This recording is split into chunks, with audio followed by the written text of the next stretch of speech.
Good evening, everyone. Good evening and welcome to Territories Talk for today, Thursday, the 20th of March, 2025. I'm Shirley Osborne. I'm going to be your host today, but before I begin, let me acknowledge my co-hosts, Christopher Famous, who is backstage today, and Shayna Smith. I am alone today, and we are speaking with Anguilla. Before I go any further, however, before we get into Anguilla, let me acknowledge our media partners. Radio Turks and Caicos Islands, Radio Montserrat, Cayman Mall Road, CBN in the US and the British Virgin Islands, Channel 82 in Bermuda, and CBC Channel 8 in Barbados. We are online. We are streaming also on YouTube. We are hoping to have a really wonderful discussion this afternoon. Thank you very, very much for joining us. We are going to be speaking with Anguilla, like I said.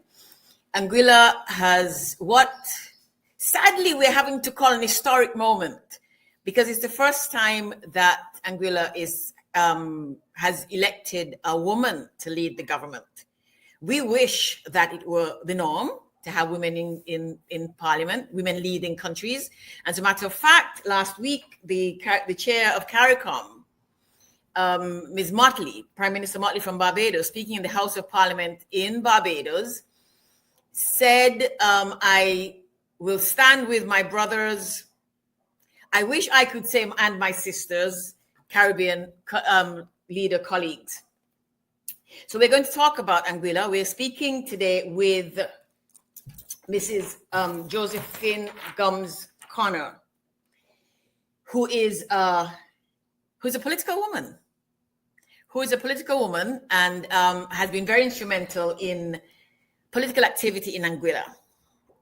Here on Territories Talk, you know that we focus a lot on women's leadership. We believe in women's leadership. We believe it's important that women be part of the highest levels of leadership in our region, and we support women in leadership.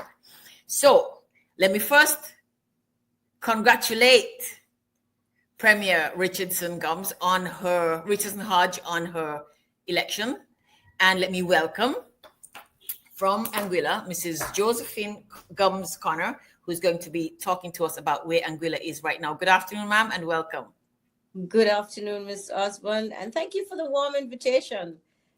Yes, we're just coming out of International Women's Day recognition, and Anguilla feels especially proud that we can now say that we are joining the ranks of those who have broken the glass ceiling. Yes. And on the, on Mrs. Richardson Hodge's premiership.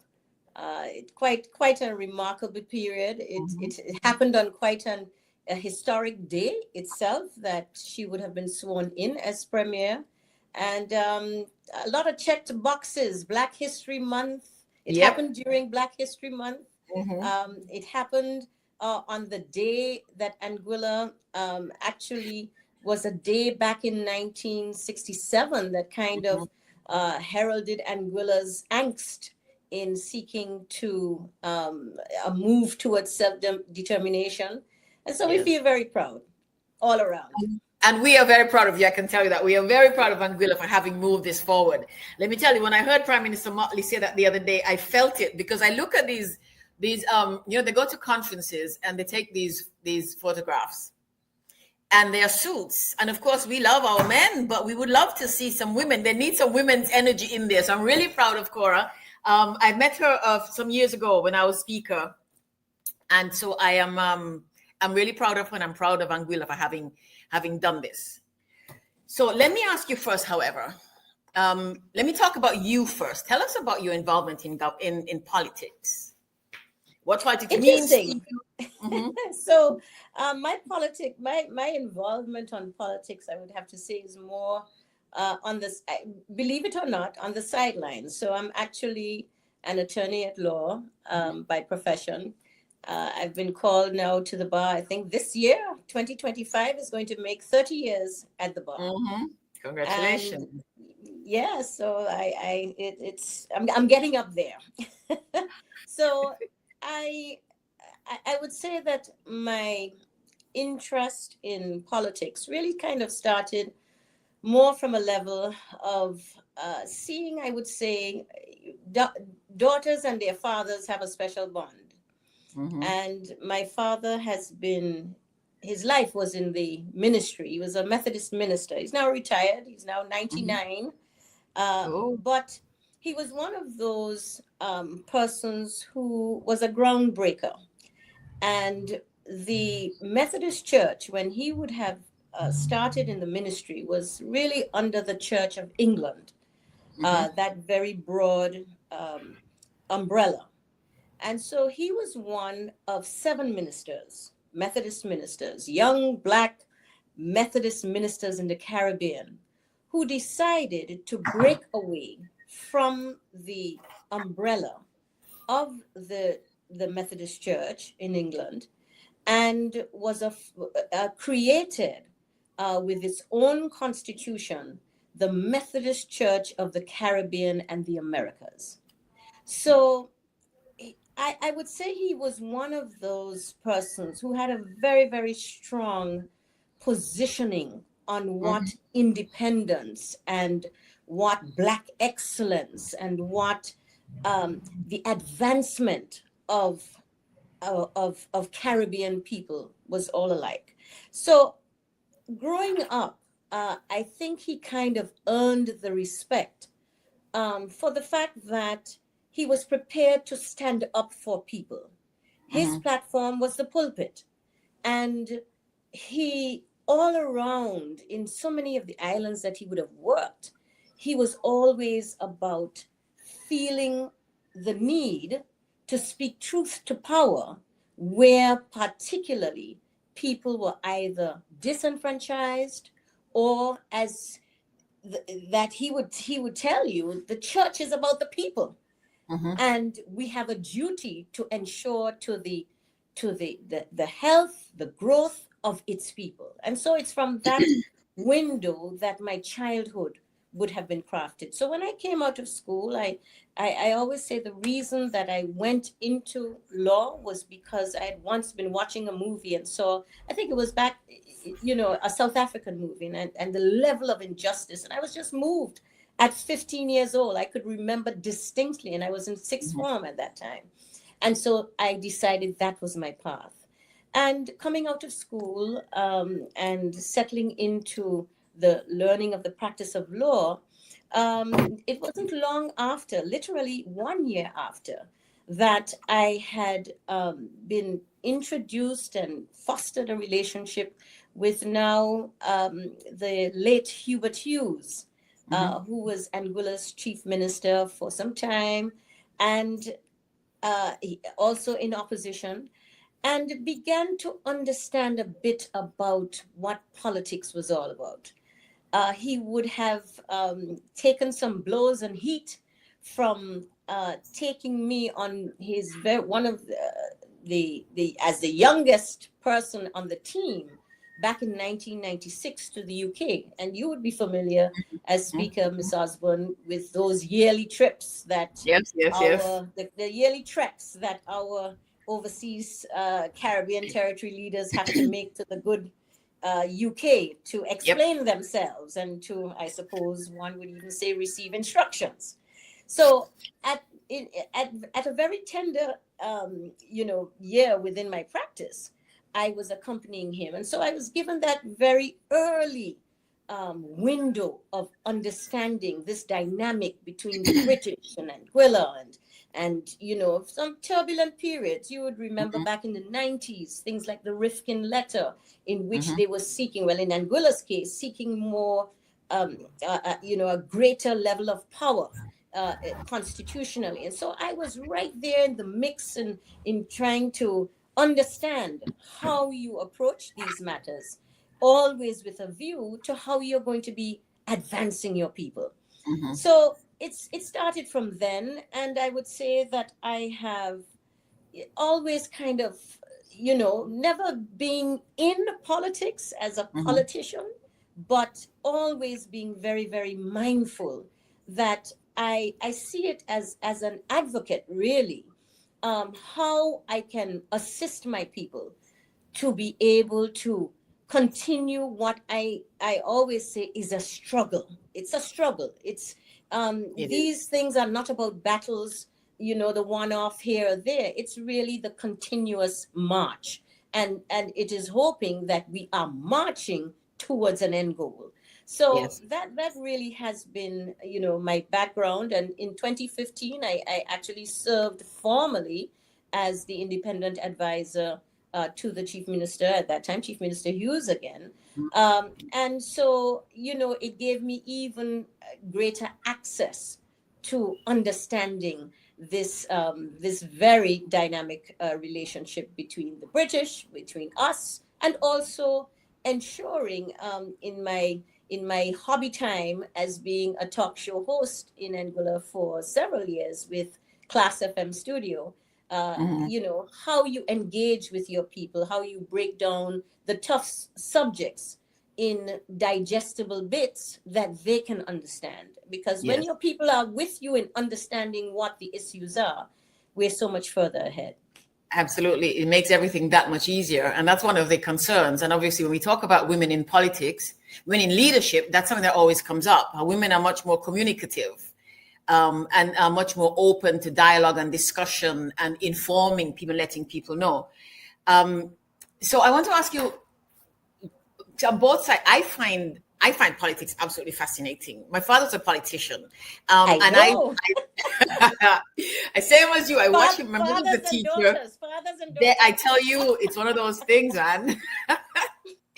And I watched him deal with. He's also a businessman, so I got to see, and a businessman dealing with the sea, and so I got to see him work with people with stevedores on the docks, and deal with people in parliament and with dignitaries visiting from other countries and so on. And I was always fascinated by his ability to shift, to move between groups, between communities, amongst environments. Have you never thought of actually running for office and being in there? So I wouldn't say, well, I would say I've been asked a I would few imagine so. times, Yes. but it perhaps never caught me at the times when I felt that that was the best Hmm. way that I could assist my people. Let me put it that way.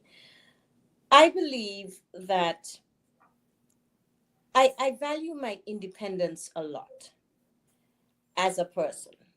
And I am always conscious that in certain roles, even at that level, there you take on the responsibility which does not always leave you with that room and scope Hmm. Hmm. to be able to, how should I say, to be unequivocal. Let me, sometimes that That's a might very good way of putting it. I very like good, that. yes, unequivocal, and perhaps uncompromising. Now, that's Hmm. not to say that I don't value, because I certainly think that in the area of politics, you are in the area to be able to move the needle Hmm. for your people. Yes. So it's a very hallowed role, and one to be utterly respected, provided that those who hold that role treat it with the level of respect, care, compassion, intelligence, and conscious that you are carrying with you the entire nation. Hmm. Hmm. I often feel that I am conscious that as a politician, you need to have some kind of, you have to be, maybe an older school thought, because when I look at politicians now coming on board, they operate as a team of people. When you look, for example, at politicians uh, of the a different era before. The era of, let's say, in our past, Hubert Hughes, etc. These were people who knew not just the people in their district, but they understood those family connections. They could go deep, Yes. literally a generation, so that the people who they're coming, who they're representing, they carry with them a depth of knowledge. And I often felt I would describe myself by virtue of the fact that I was a minister's daughter. I traveled. I went with where my parents went, obviously. So I call myself many times nomadic because I've lived in Dominica, I've lived in St. Martin, I lived in St. Kitts, I went to school in Barbados, I then went on to Trinidad. So I consider myself very much a Caribbean woman, but I don't think that I could claim the kind of historic depth that I think a politician should have for the community or the district that they are serving. Now, of course, we're in a different environment. We now have seats at large as opposed to just district seats. And so, in a different life, perhaps, where there was the opportunity to represent Anguilla. People know my voice, and I know, people in general. But to say that I would be honest enough to say that I can't, trace those from family, with the level of depth that I think the traditional politician would have.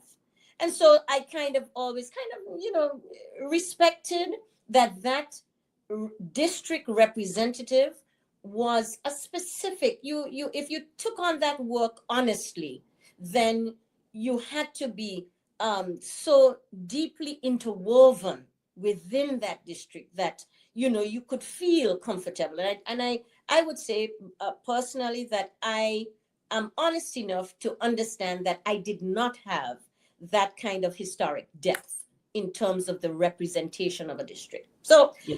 In the role that I have, I'm very comfortable in that I try to be honest at all times in my debate and in my conversations and discussions with the public. And so I think that I have earned, I would say, that kind of respect from my community, to be fair, unequivocal when I need to be, and uncompromising when I need to be, without feeling that I have to weigh, the weight and balance of other relationships that could influence a little bit of what my positions might be, as a politician may have from time to time to do. Yes, I get you. You did put a tightrope after all. I went around the globe and hopefully I came back to the bullet point. That is what we call communication. We get all the information that we need. Yeah, and it's important. I mean, it is a good point that you make. There was that sort of deep knowledge of our people, but times have changed. There's been a lot of migration in Anguilla, as in Montserrat, in Bermuda, everywhere in the world, pretty much. And so that deep connection has gone. And now I remember the last election in Montserrat last year, we had people considering whether it was even necessary for people to go door to door and house to house, or if you could just use social media, because there were those conversations. The people have changed, the times have changed. So how do we do politics anymore? And that's a really, really good question. But let me just remind people that we're listening to. It's Territories Talk, and we are speaking with Anguilla.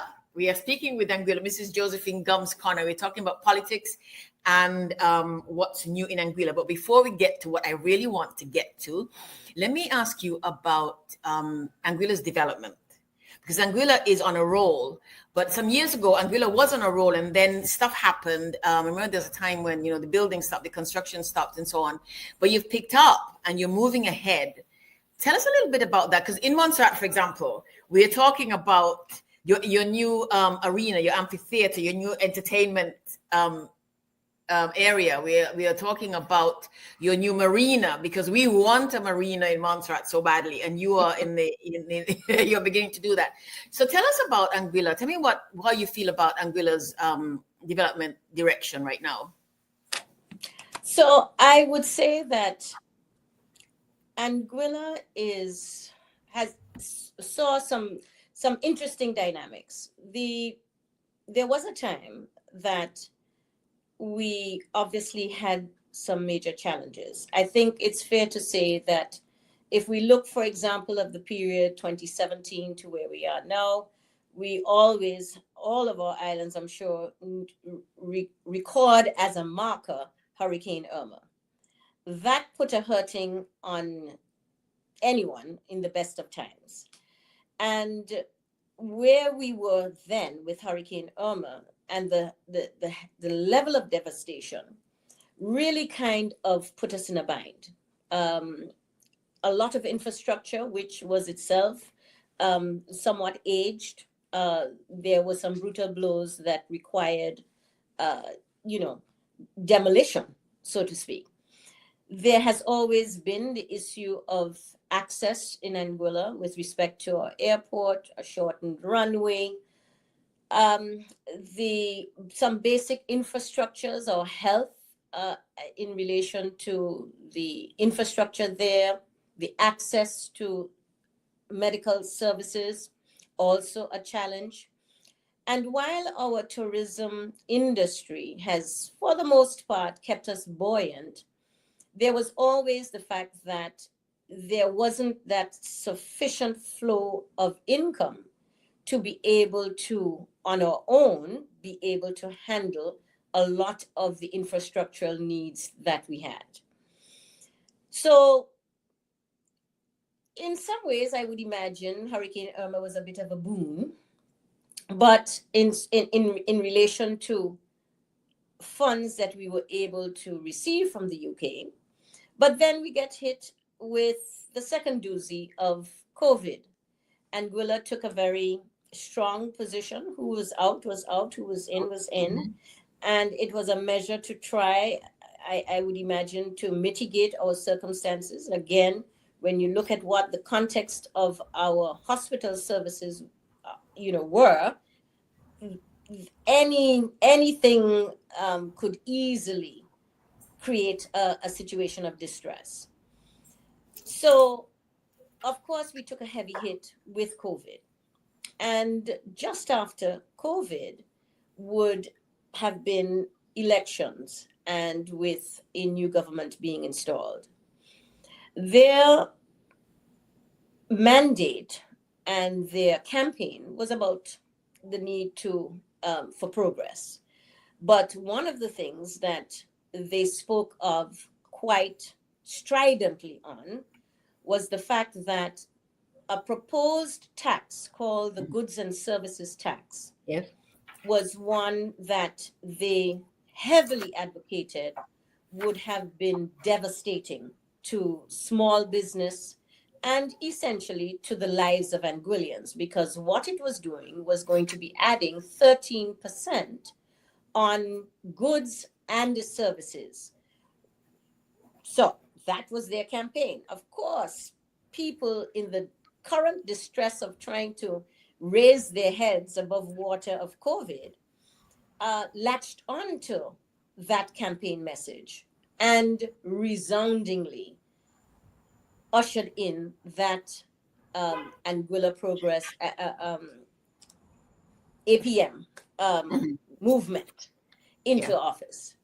Now, as we've just finished talking about the fact of the importance of what a politician should mean, and the fact that it should be really the highest honor in terms of professions, because you're carrying the weight and forging the direction of a nation. So that government came into office on that mandate. And as I often say to those who are naive to understanding that dynamic relationship between our islands and the British, no sooner had they got into office than the British presented to them what was styled in the rubric as a COVID agreement. That was a beautiful analogy that by its verbiage, COVID agreement, you think the magnanimous nature of what would be given by way of mitigating this poor little island's affairs in light of that situation. But to the opposite, what it did was totally handicapped. I would call it a decapitation, because I know that the British listen to everything that our leaders and potential leaders have to say. Yes. So having listened and having understood that this was a government that spoke so in such strong terms against GST, they immediately decapitated them by having them sign this agreement to enact the very thing that they told their people they would not do in this agreement. Unfortunately, the government under the premiership then of Dr. Webster did not see it fit, even though they were on this wave of support. They did not see it fit to come to the people before signing that agreement and say, hey, this is what we have been faced with. What do you think we should do? And when we talk about participatory democracy, these are the things that our people, the high expectations that we place on our leaders, because this was a capital moment that they could have come to the people, explained the circumstances, and get the same mandate that they had gotten from the people to enter into the administration, to be able to come to the table of the British and say, this is what our people are saying. Instead, they completely rolled over.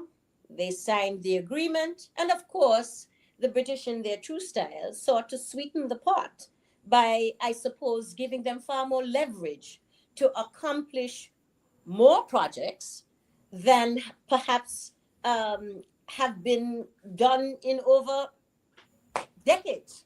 But it was to sweeten that pot of, one, decapitating them in front of the public. And I'm a student of West Indian history, and we understand what the plantation system was about and how it ran as effectively as it did, with the inequity between the numbers of the plantation owners compared to the numbers of the people. And so, to me, this was the classic. Dr. Hilary Beckles could launch an entire treatise, lecture, on that, on what that meant. Because effectively, it told the people that your leaders can't protect you. And so, what happened is that it went further. There were those within the administration, two of their politicians, two ministers, who felt the cry of the people, who said, no, you told us that how bad this was going to be. And you had the business community coming out, the restaurant community coming out. So many different groups were coming together in protest, in the consultations that they had. And they were saying, all the things were pointing to this tax is going to kill local business. Two ministers of the government felt the conscience of the people. And so when the bill was brought to the House, even though it was done under the guise, I would have to say, of the Speaker of the House, as she then was, giving the impression to the people that she was launching this committee and she's going to take the cries of the people into control, because they had written to her directly. And while she gave that impression, within the last 1 minute and 30 seconds before the House closed, the bill was read and passed. And passed. People were stunned. People were Yeah. stunned. And one of the things that that occurred, one of the ministers, well, actually both, initially crossed the floor. One went back. One stayed the ground, stayed the course, took on the compassions and the cries of the people, and crossed the floor, stayed on the other side. The other would not have been sufficient, given the numbers, to have been able to pass the bill. And so what the UK did was activated their appointees, and in a never before heard situation of a tax bill, utilized the deputy governor, and the attorney general to be able to meet the numbers to pass this act. Yes. Let me just say, when we talk about progress, and you did ask that question on progress, the one thing Anguillians have sent back by way of messaging in the clean sweep of that previous administration are two things. Progress for them, for us Anguillians, is not measured by concrete. Progress is measured by the way the lives of the people are affected. Yes, yes. So that message resounded loudly, clearly. And it leads me to wonder now, in what exactly is the UK to read from this message? Because it is as though you strung our necks into passing this bill, and now we've handed it back to you on a platter. So it's going to be quite an interesting next few years. Yes. Because I think that the messaging from this particular administration is, we heard the cries of the people. We intend to review that GST with a view to ensuring that it does not reflect the depth of destruction that it has on our people. And I would be very cautious, if I were the British, to seek to intermingle in what is now the clear messaging that has been given by the people to this new administration to take to their doorstep. Yes. I have to tell you, we were worried about you for a while there, charging on the House of Parliament and so on. We were very concerned. Undeterred at one point, when some very heavily armed police officers were standing at the doors at one point in time. But I think Anguillians in general are peaceful, but we will make our message heard. And I think that I am so impressed by our people, because they have demonstrated they're not going to be forgetful. And this was important. This was important. So the flash of construction and the flash of a road here and a road there, all of which I'm going to say it's not that it wasn't needed, but at what cost and at what price. Yeah. Yes, that is something I also actually wanted to hear you talk about, because my first job when I fifth form, the summer after fifth form, before they sent me away to school, I worked at the tourist board, and ever since then I have had a very critical, and put it that way, view of tourism. And I know actually when I came back from school, I worked in tourism for 3 years also, so I know the stresses and the risks that come with these decisions. So, I'm excited about your summer festival and the boat rides and so on. And we are happy that Anguilla is doing well economically, or stands to do well economically. But there is that question, what do you give up in the meantime? What do you give up in exchange? And I think I read somewhere that Premier Richardson has some concerns about the direction of tourism. Can you talk to us a little bit about that? Well, She hasn't formally articulated. Mhm. Well, let me put it this way: the ministries have now been designated, and our new Minister of Tourism is Mr. Cardigan Connor. Mhm. The government has explained that in these first couple of weeks, they are grooving in, as it were, into their ministries. They are trying to get a finger on the pulse for certain um, factors related to these various projects, which may impinge on certain other fiscal measures. So Mhm. they're doing a very in-depth review of what they are facing. And I think following that will then, flesh out in greater detail what are going to be their policies and how they are going to marshal some of these various things that are popping up.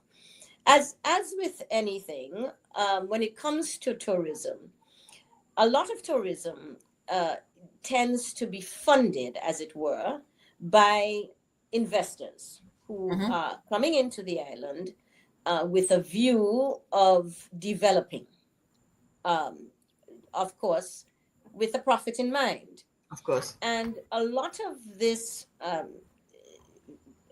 tourism center also engage memoranda of understanding, in which, of course, they are getting certain levels of concessions.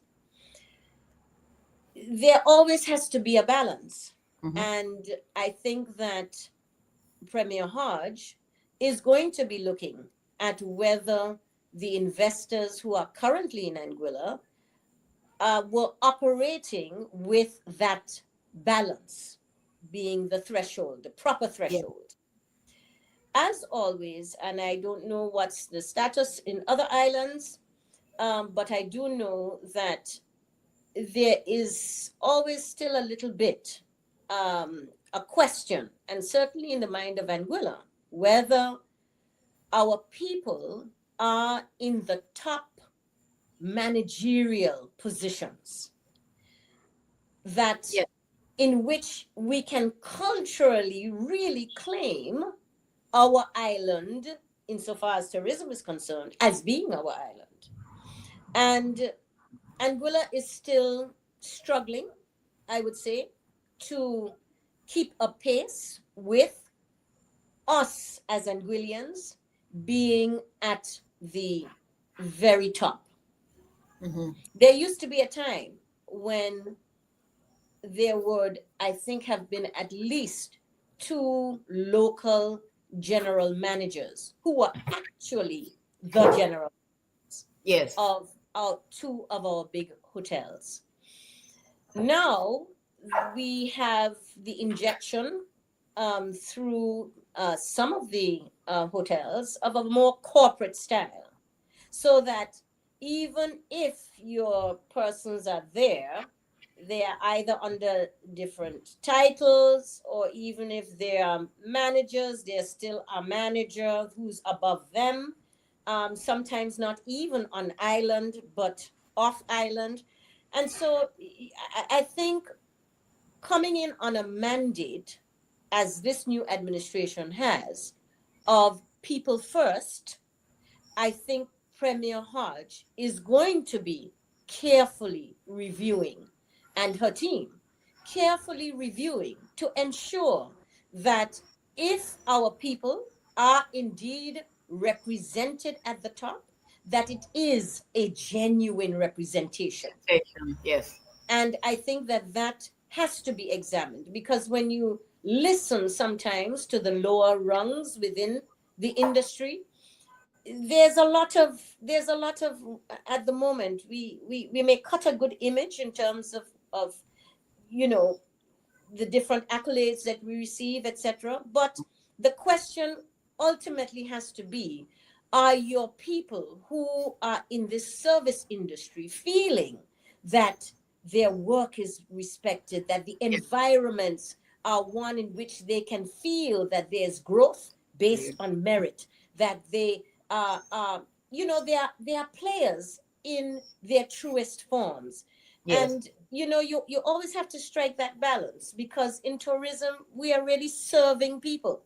We are serving people, but we have to ensure that that service is not one that is demeaning, or in Absolutely. which we are just just at those levels. There must be that path of upward mobility that you can feel, hey, once I am improving myself and improving my level of service, I can see a path where Yes. I can be going towards the top of whatever department is associated.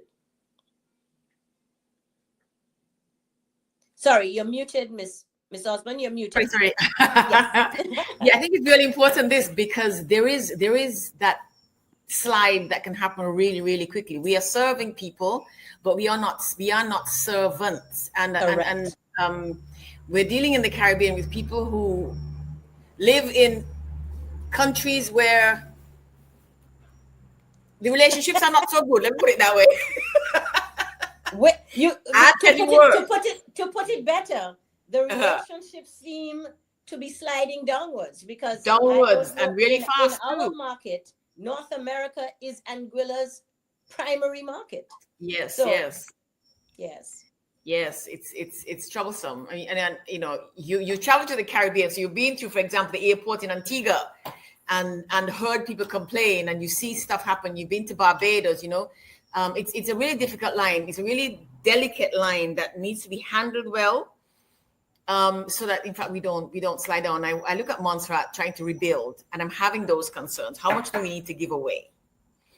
But the question I want to ask you, another question, is about the environment, because that's a big deal. Yes, it's a really big topic. And Anguilla is a small island like Montserrat. You're building a massive marina. The pictures look really, really good. But I've sailed into Anguilla, and I know that much, if not all, of the water around it is national park. Yes, I remember we sailed in one. Yeah, we sailed in once into Anguilla. We got in. This was like 6 o'clock in the morning or something. We were sailing, I think, from Sava, and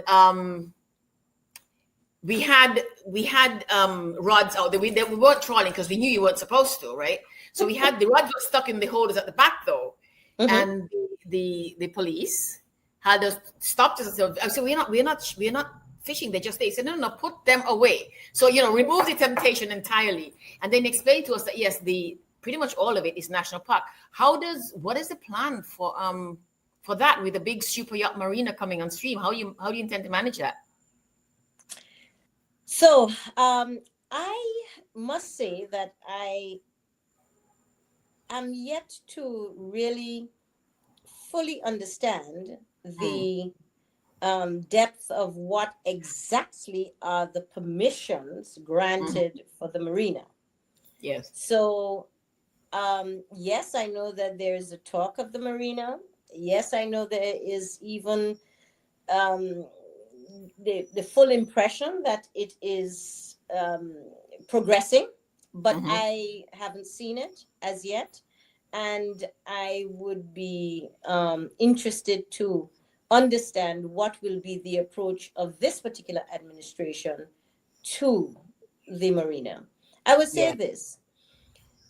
The concern that I have is that at all times there should be the balance of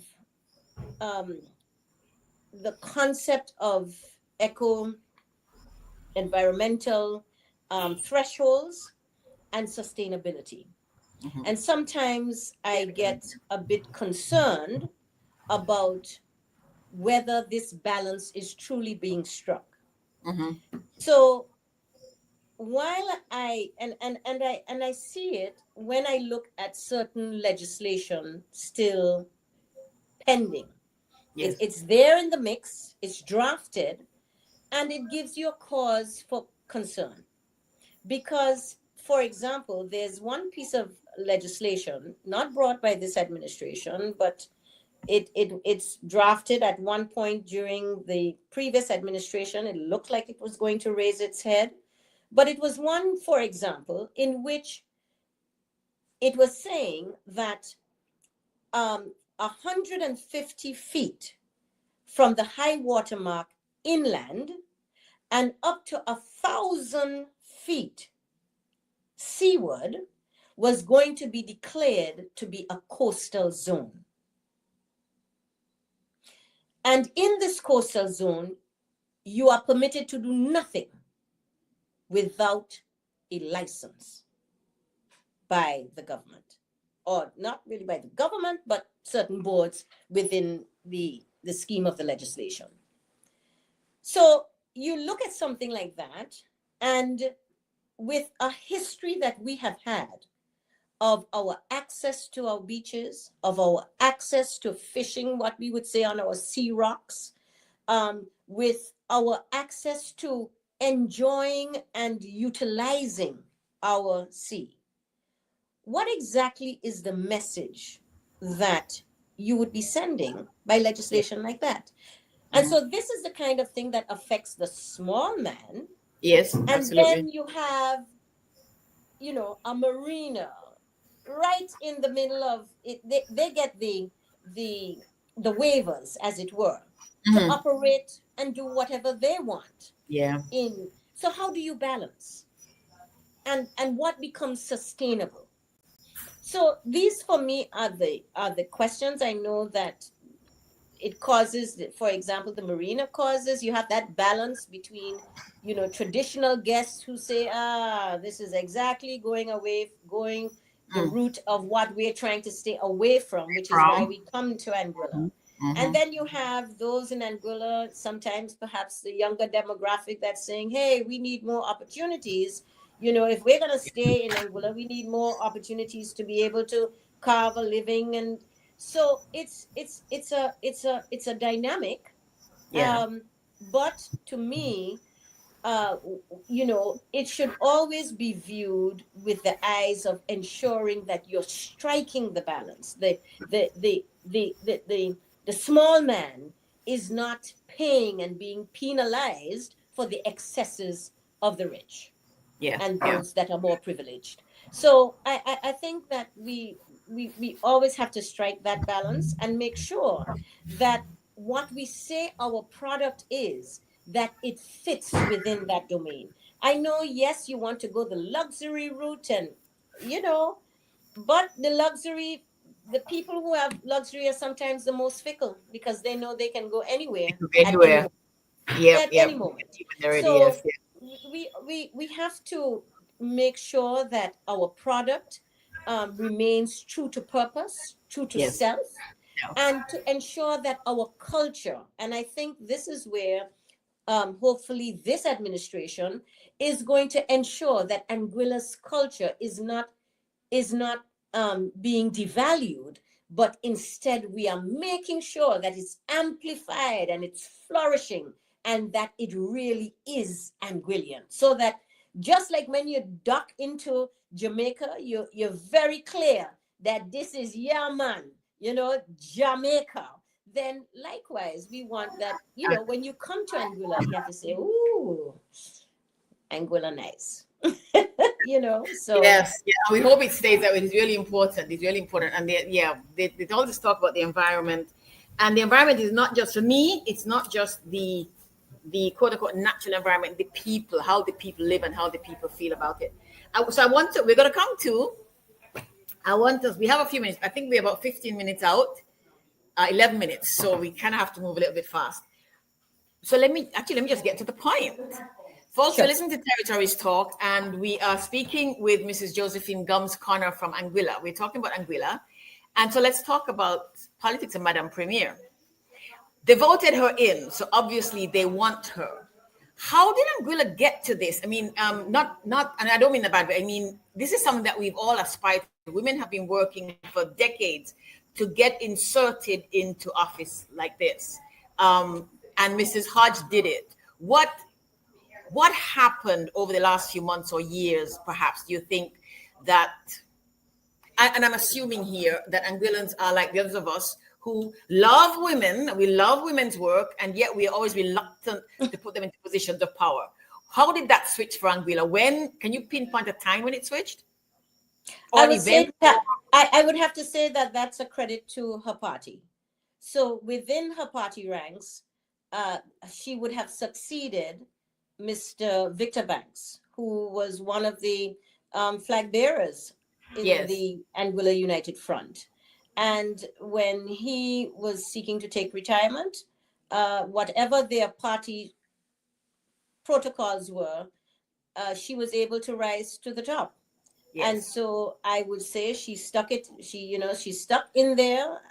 She gave her service in Mhm. opposition, and it was just the right moment for Yeah. her, and that has ushered in now this new administration. And so it's sometimes it's just it's within that, within your own smaller microcosm, how people are able to see your worth and your value Mhm. and allow that to float to the top. So credit to her party.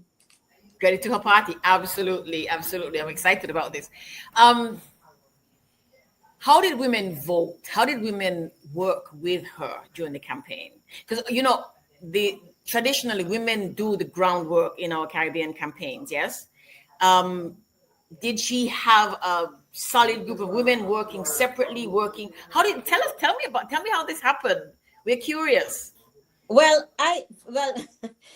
again, I have to. I'm always painfully honest with my people. So, I was not a part of the Anguilla United Front.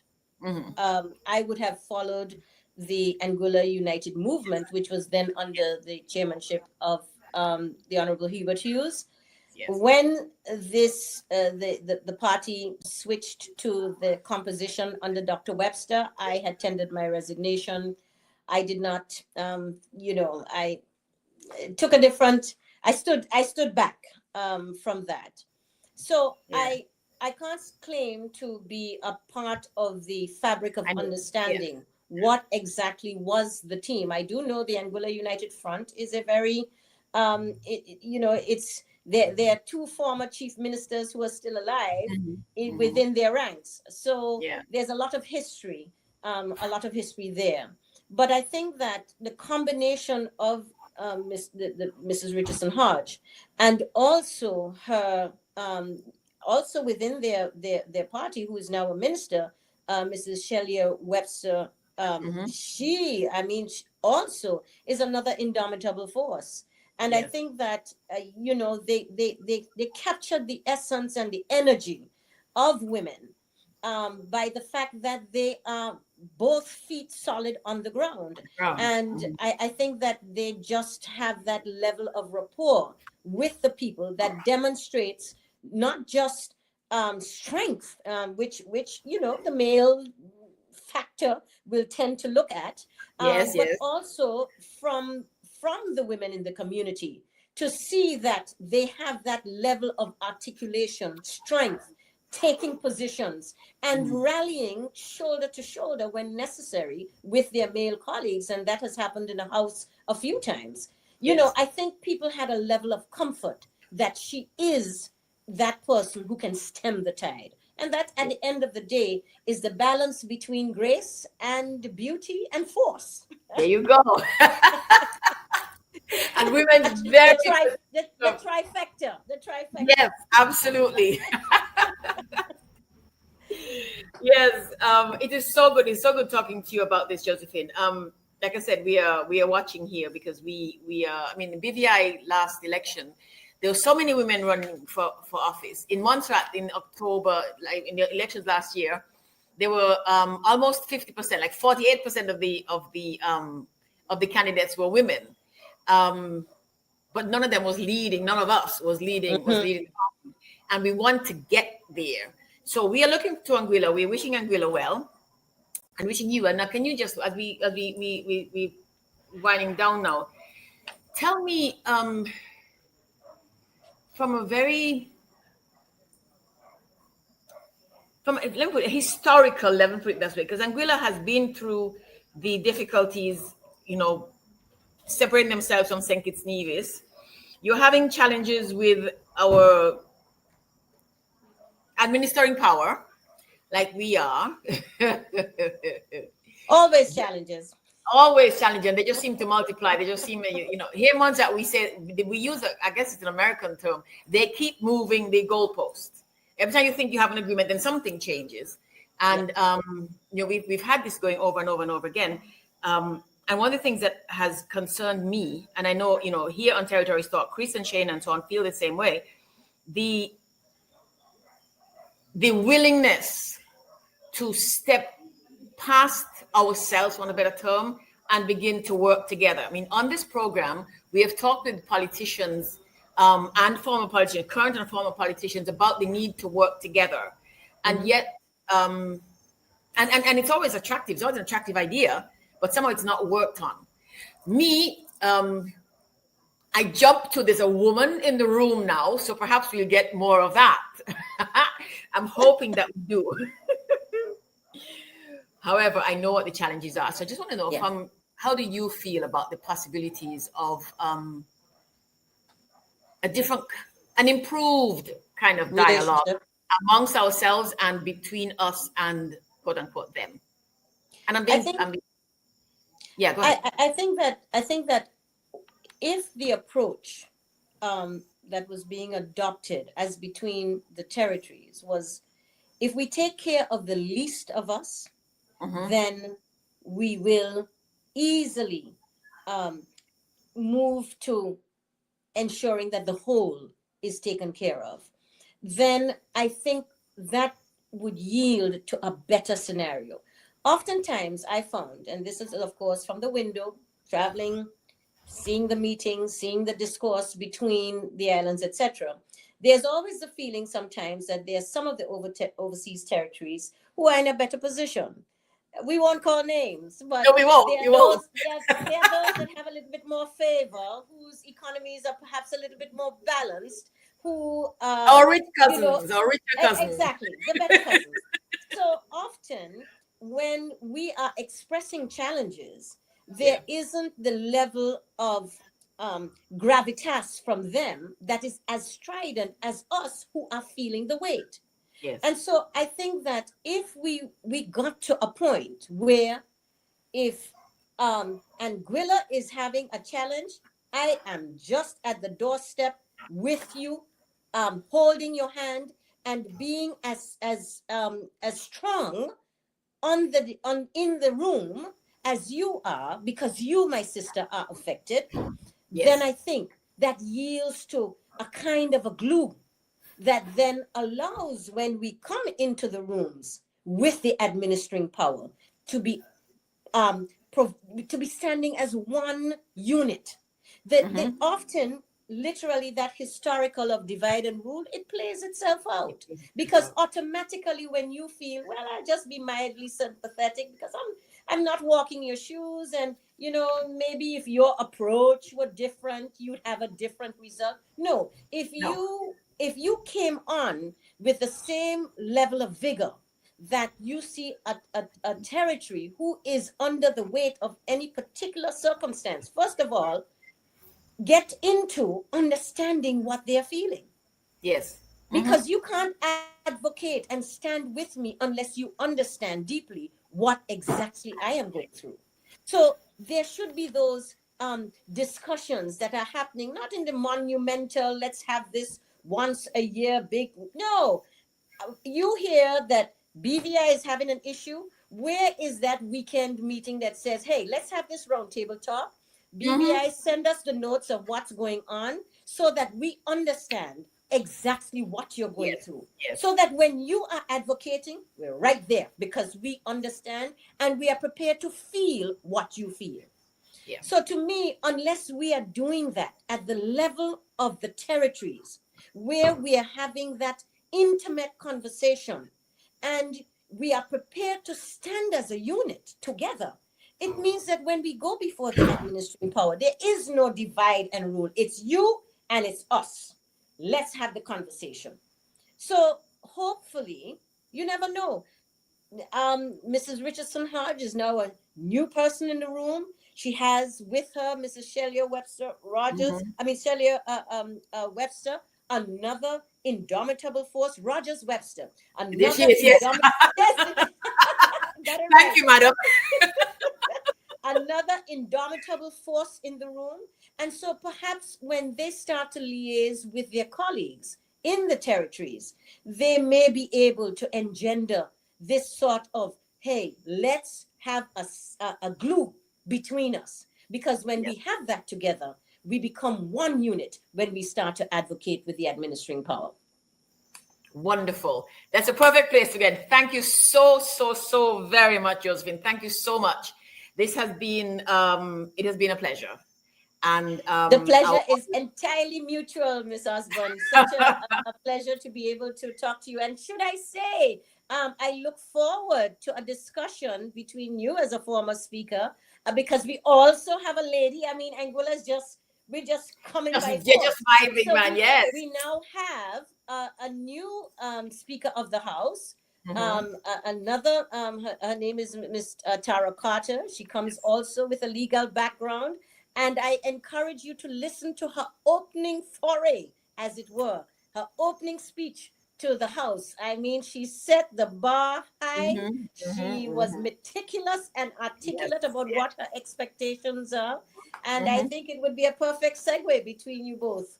Thank you. We shall do that. Experience and I'm sure growth and learning on her part. Passion. Yes. From you. Yes. Excellent. All right. Thank you so very much. To our listeners, thank you for listening in. This has been Territories Talk for today, March 20th, 2025. Let me thank once more our media partners, Radio Montserrat, Radio Turks and Caicos Islands, Cayman Marl Road, CBN in the US and British Virgin Islands, Channel 82 in Bermuda, and CBC Channel 8 in Barbados. Thank you very much. Have a pleasant night and have a wonderful year. We're still early enough to say Happy New Year. And we're wishing Anguilla an amazing, wonderful next few years, next forever. Thank you so much. Thank you so much, Ms. Osborne. Thanks for having me. You're so welcome. Bye-bye. Bye-bye.